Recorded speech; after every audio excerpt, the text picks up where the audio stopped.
Sayang pa if you want to join him, feel free to. Join Kuya Joel ang December 10.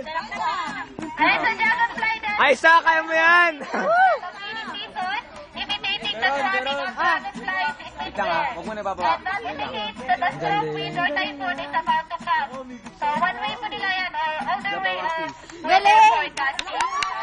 Woo! Galing!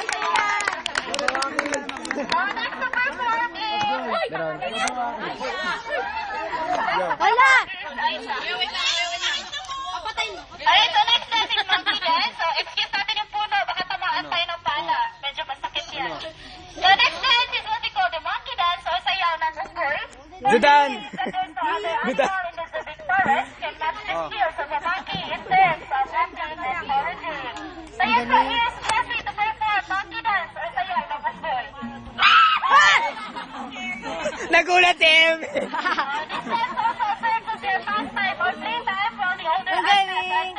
Ang galing! Nice! Oh my God, ito Oh my gosh! Wow! Wow! Oh my God! Huwag masyadong tumigala. Nice, nice! Ang galing! Perfect! Nakatakot. Hindi nagulat sa kalan. Nagulat siya! Di ka pa nasanay sa kultura nyo. For their last dance, it is no longer an imitation of the Good ka? movement of the animals. It is one of the most important dance in their life, and that's what they call the war dance or sayaw ng pagbabayani.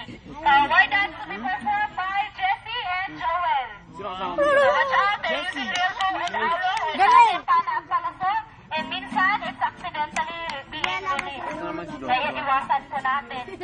Maghanap na tayo ng matapos. Ang galing, napapasayaw din ako. Yan, bilang na lang po tayo.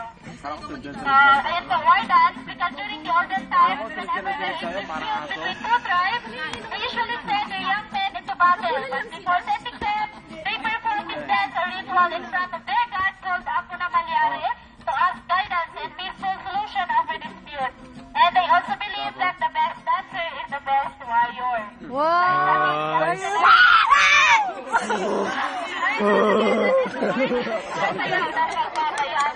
So let's give them a round of applause. Ang galing! Thank you. Ako na yung Takot. We appreciate the culture of our brother Aikas.